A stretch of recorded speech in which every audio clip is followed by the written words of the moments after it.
স্বীকার করলে তওবা করার সুযোগ আছে না নাই? আমার বড় ভাই আওয়ামী লীগ করতো, আমার দুই ছোট ভাই এরা দুইজন বিএনপি।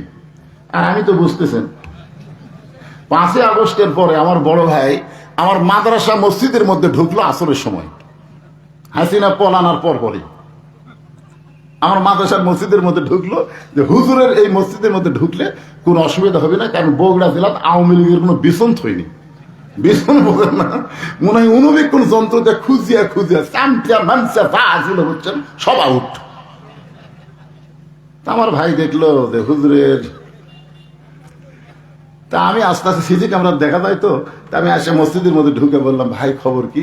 বলতেছে তওবা করা ভাই। আমি ভুল বুঝতে পারছি রে, আমি ভুল বুঝছি। যে দলের একটা মেম্বার থেকে প্রধানমন্ত্রী পর্যন্ত পলা যায়, এটা মানুষের দল না ভাই, এটা ডাকাতির দল রে, তওবা পড়া ভাই। আমি বললাম ভাইজান, আদম নবী গন্ধম খাওয়ার পরে ভুল স্বীকার করছে, আল্লাহ থেকে তওবার সুযোগ দিছে, ভুল স্বীকার করলে লাভ আছে। আজকে যারাই আওয়ামী লীগ করেছেন আমি তাদেরকে বলবো ভুল স্বীকার করেন, এই দল আর করেন না। এটা একটা দল না, এটা হলো ডাকাতের দল, এটা চোরের দল। জোরে করে কথা ঠিক কিনা? ভুল স্বীকার করেন, ফিরে আসেন। তো বলতেছে নেতা, যেই কোরআন শুনতে রাত কোন দিক দিয়ে যায় বোঝা যায় না, সেই কোরআন ধরলে অসুবিধা কি? কি দম খালি শোনার জন্য না ধরার জন্য? তো বলতেছে এই কোরআন ধরলে অসুবিধা কি? আবু জেহেল বলতেছে এই কোরআন যদি ধরি তাহলে তোর আমার নেতাগিরি চলবি না। আজকে বাংলাদেশে যারা আবু জেহেলের দল করতে চায় তারাই বলে ইসলামের রাজনীতি নাই, কোরআনের রাজনীতি নাই। তাদের নেতৃত্ব চালানোর কারণে আল্লাহর কোরআনের বিরুদ্ধাচরণ করে, কোরআনের তেলাওয়াত শুনবে, মরে গেলে কোরআনের খতম নেবে, কিন্তু কোরআনকে তারা বাস্তবে ধরবে না। জোরে কোন কথা ঠিক কিনা? কোরআনকে যদি গ্রহণ করে মসজিদের মধ্যে যাও না কেন? বহু মানুষ আছে, সামনে যাওয়ার মানুষ কয়জন? হ্যাঁ, সামনে যাওয়ার মানুষ কয়জন? ইমামের মায়ের অসুখ হয়েছে, ইমামের মা হঠাৎ অসুস্থ, ইমাম আসেনি, এখন মাগরিবের নামাজ। মসজিদের মধ্যে হিসাব করে দেখা গেল 4 দলের লোক বেশি। 4 দল, জামাত ইসলাম আছে, বিএনপি আছে, জাতীয় পার্টি আছে, আর আওয়ামী লীগ আছে। এই 4 দলের মধ্যেই চিন্তা করতেছে এখন সামনে কে যাবি রে? সামনে যাওয়ার দল কোনটা? আরে কারণ নাম ধরা লাগবে না, আপনার বিবেকের প্রশ্ন করে। তো নামাজের টাইম পার হয়ে যাচ্ছে, ইতিমধ্যে আওয়ামী লীগের এক নেতা জামাত ইসলামের এক লোকনকে ধরে বলতেছে, কে ভাই সময় পার হয়ে যাচ্ছে, সামনে যাতে কি হয়? তো ভালো জায়গায় তোমরা যদি ভালো মানুষকে সামনে দেবার পারো, সমাজেও তাদেরকে সামনে দেওয়া লাগবে। ধরে কোন কথা ঠিক কিনা? হ্যাঁ, এই জন্য একটু খেয়াল করে শুনবেন। আমি তো আয়াতে কারিমা তেলাওয়াত করেছি, তার তাফসীর হবে। আল্লাযী খালাকাল মাউতা ওয়াল হায়াতা লিয়াবলুয়াকুম আইয়ুকুম আহসানু আমালান ওয়া হুয়াল আজিজুল গফুর। মৃত্যু এবং হায়াত সৃষ্টি করেছেন কে? আল্লাহ। ভাই এদিকে কোনো গল্প চলবে না ভাইরে। তোমরা যদি গল্প করবে চাও তাহলে তোমরা সাইডে চলে যাও, ময়নারা সাইডে চলে যাও, এখানে কোনো গল্প হয়নি।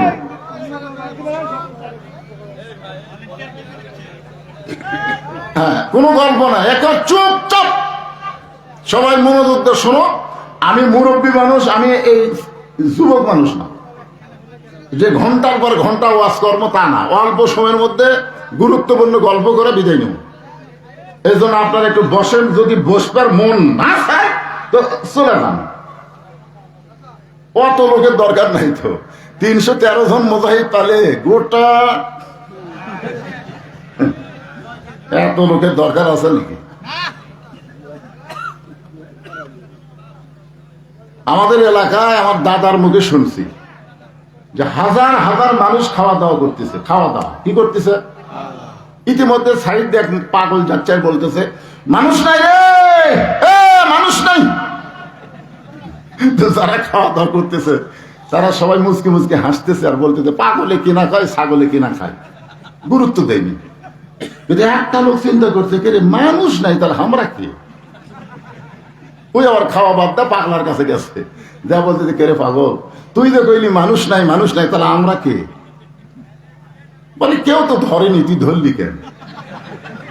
আমি যে মানুষ নাই করে চলে আসলাম, কেউ তো ধরে নাই, তুই ধরলি কেন?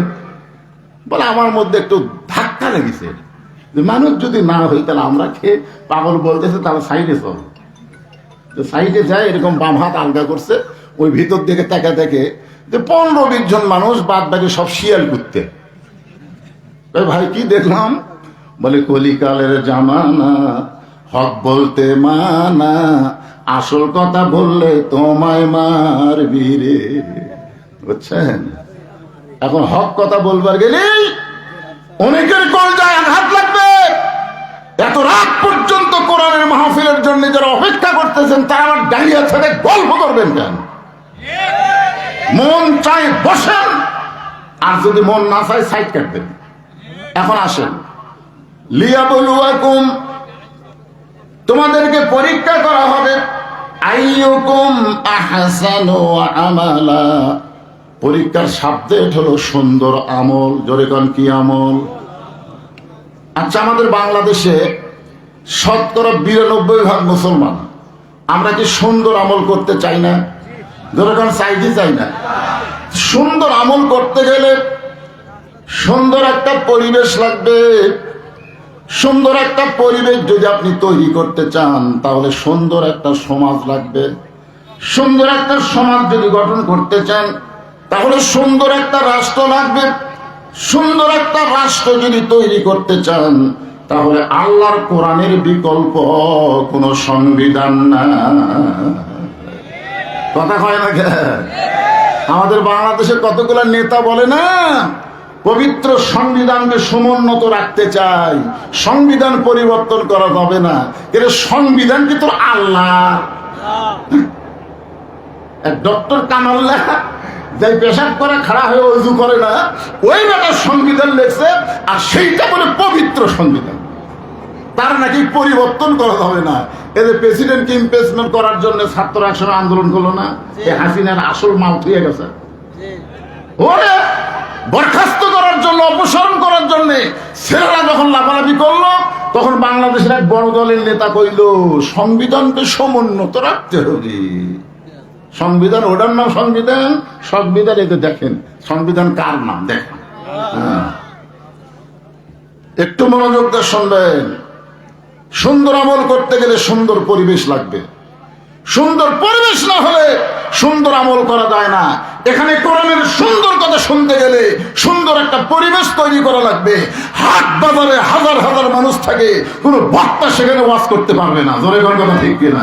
কারণ যার মনে তাই কথা বলতেছে, যার মনে তাই কেনাকাটা করতেছে, ওখানে ওয়াজ চলবে।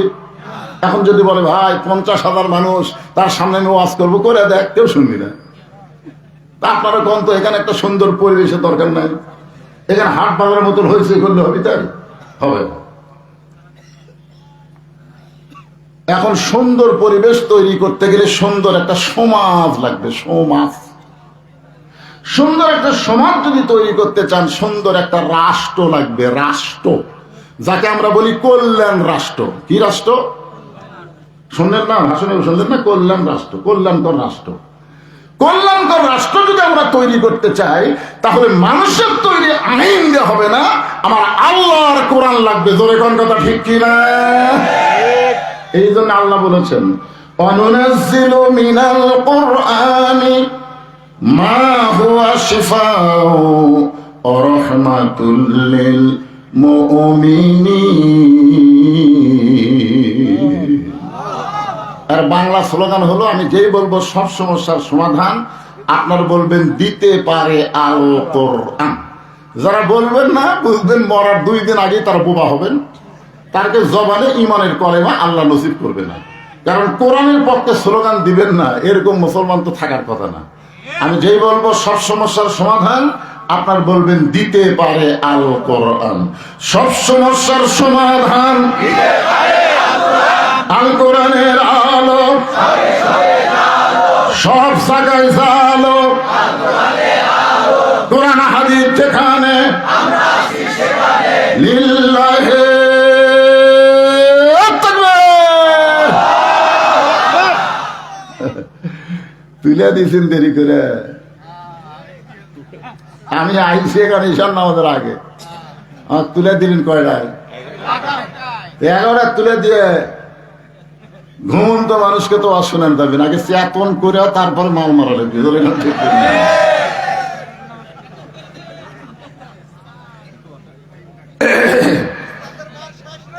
শেষ রাত্রে এখন মনোযোগ দিয়ে শোনেন আল্লাহর কোরআন। মসজিদের মেম্বারে বসে অর্ধ জাহানের খলিফা, বাংলাদেশের মতন 96টা দেশের খলিফা নিজের এই হাতটা ডান গালে চড় মারতেছে, বাম হাতে বাম গালে চড় মারতেছে। মসজিদের মেম্বারে বসে অর্ধ জাহানের খলিফা হযরত ওমর নিজের গালে নিজেই চড় মারতেছেন, কেউ না, নিজের গালে, ডান হাতে ডান গালে বাম হাতে বাম গালে। এমন সময় ওসমান গনি মসজিদের মধ্যে ঢুকে বলতেছে, আমির আল মুমিনিন, আপনি কি পাগল হয়ে গেলেন? নিজের গালে নিজে চড় মারতেছেন, কারণ কি? ওমর ফারুক বললেন, মিন শাররিল ওয়াসওয়াসিল খান্নাস, মিন শাররিল ওয়াসওয়াসিল খান্নাস, আমার ভিতরে একটা শয়তান আছে, তার নাম হলো খান্নাস, সেই খান্নাস আমাকে ধোঁকা দিছে। ওসমান গনি বললেন, কি ধোঁকা? বলে, আমার খান্নাস বলতেছে আমি নাকি অর্ধ পৃথিবীর খলিফা। তো ওসমান গনি বলতেছে, ঠিকই তো কইছে, আপনি তো অর্ধ জাহানের খলিফা। ওমর বলে, ওসমান, বর্তমানকে নিয়ে যারা চিন্তা করে এরা মানুষ না, প্রকৃত মানুষ যারা হবে তারা অতীত এবং ভবিষ্যৎ নিয়ে চিন্তা করা লাগবে। জনগণ কথা ঠিক কিনা? আজকে হাসিনা যদি ভবিষ্যৎ নিয়ে চিন্তা করত তাহলে 41 সাল বকতো না, আর 24 সালের 5ই আগস্ট পলানা লাগতো না। জনগণ কথা ঠিক কিনা? আর ভবিষ্যৎ কি করছে? আমার বাপের দেশ, আমার দেশ, কি একটা বড় ভবিষ্যৎ নিয়ে চিন্তা করেনি। আমি যে বগুড়া থেকে আপনাদের এলাকায় আসবো, এখান থেকে বাড়ি যাওয়ার পারবো তার কোনো গ্যারান্টি? আমার ভবিষ্যৎ আমি নাই। আর এই শালাকের ভবিষ্যৎ হলো 41 সালের আগে আমাদের নামাইকে। কি ওমর ফারুক বললেন, ওসমান, আজকে আমি অর্ধ পৃথিবীর খলিফা হয়েছি, কিন্তু অতীতে আমি খালার বাড়িতে রাখালি করতাম। বিকেল বেলা যখন ছাগল ফেরত আনতাম, আমার খালা আমার কান ধরে বলতো, ওমর, কয়টা ছাগল নিয়ে গেলি, কয়টা ফেরত আনলি? আমি ছাগল গুনে দেখি 2-4টা কম। আমি আবার দৌড় দিতাম, ওই পাহাড়ের এলাকায় ছাগলগুলো খুঁজে খুঁজে এনে যখন খালারে জমা দিতাম, খালার মাথার চুল ধরে বলতো, ওমর, আজকে যেই ভুল করেছো, আগামীকাল যদি একই ভুল করো তোমার রাখালি চাকরি কিন্তু ক্যান্সেল হয়ে যাবে। আমি খালার পা ধরে বলতাম, খালা, আমার রাখালি চাকরি যদি ক্যান্সেল করে দেন তাহলে আমি থাকবো কোথায়, খাবো কি? একদিন যে ওমর রাখালি চাকরি রক্ষা করার জন্য খালার পা ধরে কেঁদেছে, আজকে সেই ওমরকে আল্লাহ অর্ধ পৃথিবীর খলিফা বানাইছে। এটা উমরের যোগ্যতাই নয়, এটা কেবলমাত্র আল্লাহর কোরআনের ওসিলা। আপনারা বলেন, এই কোরআনের পাওয়ার আছে না নাই? কি দেখলাম হাসিনার সময় কোরআনের পাওয়ার? কি কি পাওয়ার কোরআনের? একটা রাখালকে কোরআন অর্ধ পৃথিবীর খলিফা বানায় দেয়। আর সেই কোরআন বাংলাদেশে কোরআনের পক্ষের মানুষ কেন নিষ্পেষিত, কেন নির্যাতিত? এর থেকে আমাদের বের হওয়ার পথ আছে কি নাই? আছে। সেই পথটাই তো বলা লাগবে, লিয়াবলুয়াকুম আইয়ুকুম আহসানু আমালা, তোমাদের সুন্দর আমলের পরীক্ষা হবে। ওমর ফারুক মোরাকাবা করলেন। মোরাকাবা বুঝলেন?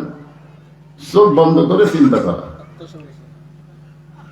যে কোরআন আমাকে কুটি রাখার, সেখান থেকে আজকে অর্ধপৃথিবীর খলিফা বানাই দিল, সেই কোরআনটা আসলে দেখতে কেমন? কোরআনটা আসলে দেখতে কেমন? এই ছেলেরা, এই আজকে যারা যুবকেরা বসে আছো, তোমরা সত্যি করে বলো তো, এ কোরআন কোন দিন হাত দিয়ে ধরছ? সবাই না। এখানে অনেক যুবক আছে আজ পর্যন্ত এই কোরআনটা এভাবে হাত দিয়ে ধরেনি। কারণ ধরবার গেলে ঠেলা আছে তো, লা ইয়ামাসসুহু ইল্লাল মুতাহহারুন, কোরআন স্পর্শ করা যাবে না যতক্ষণ পবিত্র না হবা। তাহলে যেই কোরআন স্পর্শ করতে গেলে পবিত্র হতে হয়, সেই কোরআন যদি যুবকেরা গ্রহণ করে, এদের অন্তরে কোনো ভয় থাকবে না মৃত্যুর, আল্লাহ রাস্তায় জীবন দেওয়ার জন্য প্রস্তুত। জোরে কোন কথা ঠিক কিনা?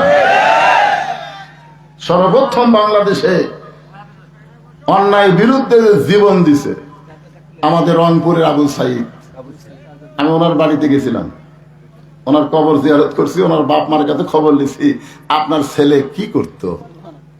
হ্যাঁ, বলে আমার ছেলে বাংলাদেশের ইসলামী ছাত্র শিবিরের সাথী, অল্প দিনের মধ্যে সদস্য প্রার্থী। চিন্তা করে দেখেন, আল্লাহর কোরআনকে কেউ যদি গ্রহণ করে, তার আর বেঁচে থাকার চাইতে মরে যাওয়াটা বেশি পছন্দ করবে, কিন্তু অন্যায়ের সাথে আপোষ করবে না। জনগণ কথা ঠিক কি না? আবু সাইদকে আপনারা দেখছেন, ওর ভিডিও দেখছেন, ও তখন গুলি করতেছে, ভিডিওটা দেখছেন, মনোযোগ দিয়ে দেখেন। আল্লাহ রাসূল বলেছেন, কেউ যখন আল্লাহ রাস্তায় শহীদ হয়, ওই শাহাদতের যে কষ্ট, এই কষ্টটা একটা পিঁপড়া কামড়ের চাইতে বেশি না। সেই পিঁপড়া হলো চিনি খাওয়া পিঁপড়া। যে পিঁপড়া চিনি খায়, এই পিঁপড়া যদি আপনার কামড় দেয়, আপনার কষ্ট হবে? 10টা পিঁপড়া যদি কামড় দেয়, আপনাকে চুলকাই করে। আর সেই রকম একটা পিঁপড়া কামড় দিলে যে কষ্ট হয়, সে কষ্ট শাহাদতের সময় হয় না। যার প্রমাণ আবু সাইদ বারবার গুলি করতেছে, একবারও বলে নাই আমারে লাগতেছে, আমারে মারো না, পিছন দিকে দৌড় দেওয়া আমরা কেউ দেখলাম না। ধরে যান কথা ঠিক কি না? তার মানে কি বোঝা গেল? মান সাআলাল্লাহু তাআলা শাহাদাতান বিসিদিকিন বাল্লাগাহুল্লাহু আলা জিলাশ শুহাদা ওয়া ইম্মাতা আলা ফিরাশিহি, রাওয়াহুল বুখারী কিতাবুল মাগাজি। আল্লাহ রাসূল বলেন, আনাস রাদিয়াল্লাহু থেকে বর্ণিত, মা হাদান ইয়াদখুলুল জান্নাতা ইউহিব্বান ইয়ারজি ইলাদ দুনিয়া ওয়ালা হুমা আলাল আরদি মিন শাইইন ইল্লা শাহীদুন ইয়াতামান্না আন ইয়ারজি ইলাদ দুনিয়া ফায়ুক্তাল আশারা মাররাতান লিমা ইয়ারা মিনাল কারামাতি, রাওয়াহুল বুখারী কিতাবুল মাগাজি। যুবকদের জন্য দুটো হাদিস, বুড়া মানুষের জন্য না, হামাকের জন্য না। হামাকে দিন শেষ, সারা জীবন ঘুষের চাকরি করছে, চাকরি এটা হওয়ার পরে আল্লাহকে বলতেছে, আল্লাহ আমি আর জীবনে ঘুষ খাবো না। আল্লাহ দুই কান্দে দুই ফেরেশতা, আল্লাহ এই শয়তানের কান্দর থেকে আমরা লেখমুখী। যতদিন ঘুষের চাকরি করছে ততদিন তওবা করেনি, চাকরি গেছে আর তওবা করতেছে। ওখানে ঘুষ দিবি কে? যখন হচ্ছে চামড়া ঢিল, আল্লাহর সাথে দিছে মিল। যতন থাকে চামড়া টাইট, আল্লাহর সাথে করে ফাইট। এই জন্য যুবকদের জন্য কথা বলা লাগবে। জোরে কোন কথা ঠিক করে কথা বলে। আল্লাহ বলবেন, শৈশবকালের কোন হিসাব আমি চাই না, বুড়াকালের হিসাব দেওয়া লাগবে না, খালি যৌবনকালের হিসাব দেওয়া, জান্নাত যাও। আজকে আমাদের সেই যুবক, সোনার যুবকের হাজার হাজার দেখতেছি আমি, মাশাআল্লাহ। একটু মনোযোগ দিয়ে শুনবো বাবা। ওমর ফারুক মুরাকাবার হালতে চিন্তা করে, আল্লাহর কোরআনটা দেখতে কেমন? যেই কোরআন আমাকে রাখাল থেকে অর্ধ পৃথিবীর খলিফা বানায় দিল, এই কোরআনটা আসলে দেখতে কেমন? দেখার জন্য ওমর ফারুক ছদ্মবেশে মদিনার অলি গলি ঘুরতেছেন, শুধুমাত্র আল্লাহর কোরআনকে দেখার জন্য। আজকে আপনারা আইছেন কোরআন শোনার জন্য, কিন্তু ওমর ফারুক ঘুরতেছে কোরআন দেখার জন্য। সুবহানাল্লাহ। বাংলাদেশে কিন্তু এখন আমরা কোরআন দেখতে পাইনি, খালি শোনা যাচ্ছি। আল্লামা সাইদি হুজুর 50 বছর কোরআন শুনেছে। কোরআন শুনে শুনে কি হলো, শেষ পর্যন্ত জেলের যাওয়া লাগলো বিনা দোষে। 13 বছর জেলখানায় বন্দি করে রাখলো। যখন দেখে জনগণের দোয়াতে জেলের মধ্যে দিন দিন খুব ভালো হচ্ছে, তখন ভারত করলো, নাই তো জেলের থেকে কাম হবে না। সাইদি সাহেবকে হাসপাতাল নিয়ে যাওয়ার 2 দিন আগে আওয়ামী লীগের 3টা নেতা ভারত থেকে ঘুরে যাচ্ছে। আপনারা জানেন কি প্রেসক্রিপশন দিল? জেল থেকে হাসপাতাল নিয়ে গেল, সেখানে তাকে হত্যা করা হলো। কোরআন শোনার আমল। কোরআন যদি আমরা দেখতাম, আল্লামা সাইদির মতন মানুষের কাছে কোনো পুলিশ ভিড়ার পারত না। জোরে কোন কথা ঠিক কিনা? জীবন দিব, কিন্তু না, আমরা খালি শুনি। ওমর ফারুক ছদ্মবেশে আল্লাহর কোরআন দেখার জন্য মদিনার অলিগলি ঘুরতেছে, লিয়াবলুয়াকুম আইয়ুকুম আহসানু আমালা, সুন্দর আমল কারে কয় এটা আপনাদের বোঝানোর জন্য বলতেছি। হঠাৎ হযরত ওমর দেখতে পায় দুই পাহাড়ের মাঝখানে একটা বিস্তীর্ণ মরুভূমি, ওই মরুভূমির মধ্যে একজন রাখাল উট আর দুম্বা চড়ায়। ওমর ফারুক আল্লাহর কোরআন দেখার জন্য রাখালকে সালাম দিয়ে বললেন, রাখাল ভাই আমার পেটে ক্ষুধা লাগছে, আমি উটের এক পেয়ালা দুধ চাই। রাখাল মুস্কি মুস্কি হাসে, সুবহানাল্লাহ।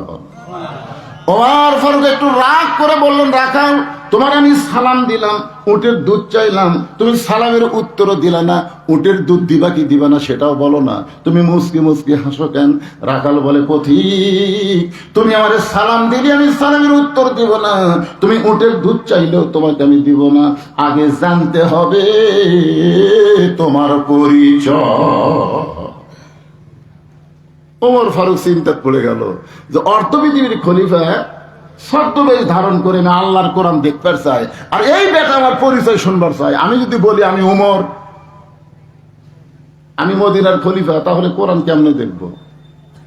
ওমর ফারুক যখন চিন্তায় পড়ে গেছেন, এমন সময় ঈমান বলতেছে, ওমর রাখাল যখন তোমার পরিচয় চাইছে তুমি আসল পরিচয় দাও। তোমার আসল পরিচয় হলো মিল্লাতা আবিকুম ইব্রাহিম ওয়া সাম্মাকুমুল মুসলিমিন। আমাদের আসল পরিচয় কি? হুয়া সাম্মাকুমুল, কে নাম রাখছে আমাদের?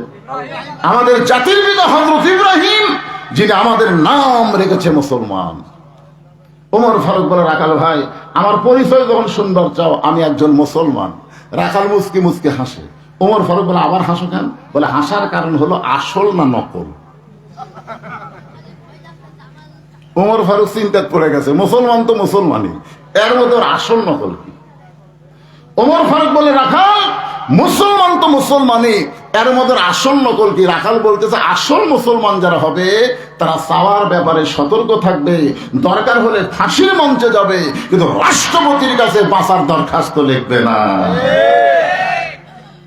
এরকম আসল মুসলমানকে আমরা বাংলাদেশে দেখিনি, দেখেন নাই? সাইদি সাহেব, খালি এক সাহেবের নাম কোন কেন?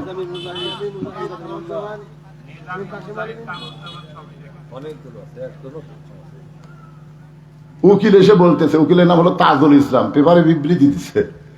উকিল বলতেছে, আমি বললাম যে আপনি একটা দলের আমির, আপনি একটা দলের আমির, আপনি যদি রাষ্ট্রপতির কাছে বাঁচার দরখাস্ত লেখেন, রাষ্ট্রপতি দয়া করে যদি আপনাকে মাফ করে।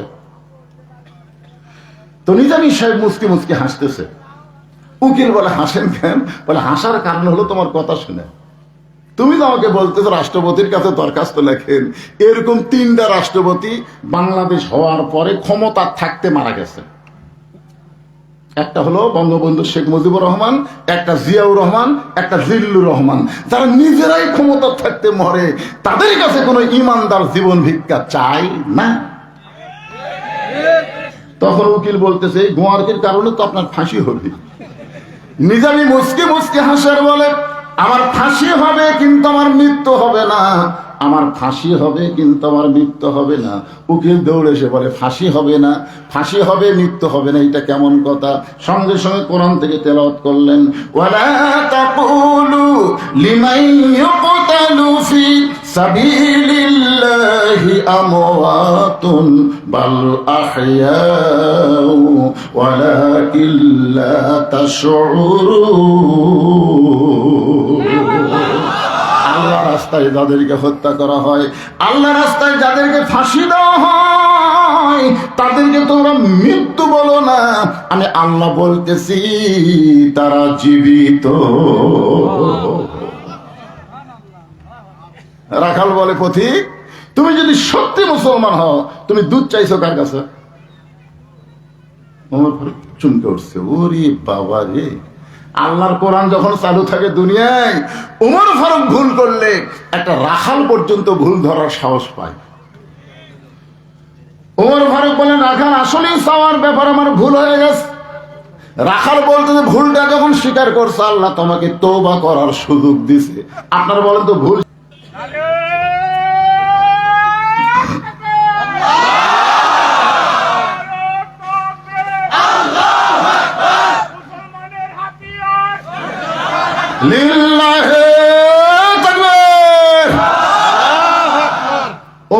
বললেন, রাখাল ভাই আমার ভুল হয়ে গেছে। রাখাল বলতে যে ভুলটা যখন স্বীকার করছো তাহলে আল্লাহ তোমাকে তওবা করার সুযোগ দিছে। ওমর ফারুক বলতেছে ঠিক আছে আমি তওবা করি। রাখাল বলে তুমি মূর্খ মানুষ, তুমি তওবা কেমনি করবা? আচ্ছা আপনার বলেন তো ওমর ফারুক কি মূর্খ মানুষ? রাসূল বলেছে আমার পরে কেউ যদি নবী হতো লাউকানা ওমর, আল্লাহ ওমরকে নবী বানাই দিত। যে ওমরের শানে আল্লাহ কোরআনে 23টা আয়াত নাজিল করছে, জোরে কোন সুবহানাল্লাহ। সেই ওমরকে রাখাল বলতেছে তুমি মূর্খ মানুষ। ওমর ফারুক বলে রাখাল আমার মধ্যে মূর্খামির কি দেখলে? রাখাল বলতেছে চাওয়ার ব্যাপারে যে সতর্ক হয় না সে সবচাইতে বড় মূর্খ। ইয়াকা নাবুদু ওয়া ইয়াকা নাস্তাইন এটা নামাজের মধ্যে ঠিকই বলে, আবার বেড়া বলতেছে আমার দয়াল বাবার দরবারেতে কেউ ফিরে না খালি হাতে। আপনার কোন তো এরা কি শিক্ষিত না মূর্খ?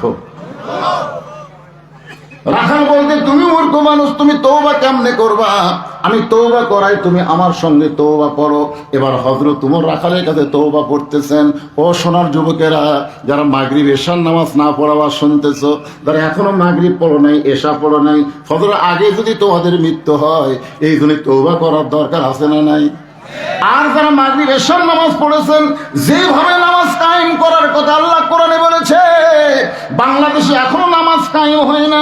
নামাজ পড়ার কথা তো নাই, আমরা কিন্তু নামাজ পড়েছি, এ কারণে আমাদের পড়াও ভুল, যারা পড়িনি তারা করছি মহাভুল। এজন্য সকলে আমরা আল্লাহর কাছে তওবা করি। আপত্তি আছে?